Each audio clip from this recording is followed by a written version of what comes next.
नमोऽस्तु सूर्याय सहस्ररश्मये सहस्रशाखान्वितसम्भवात्मने सहस्रयोगोद्भवभावभागिने सहस्रसङ्ख्यायुगधारिणे नमः।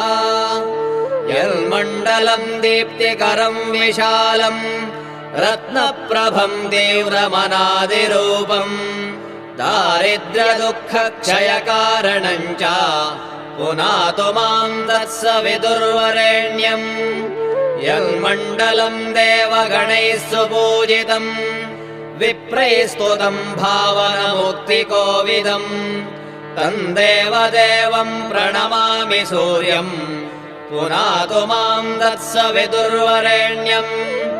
यन्मण्डलम् ज्ञानघनम् त्वगम्यम् त्रैलोक्यपूज्यम् त्रिगुणात्मरूपम्।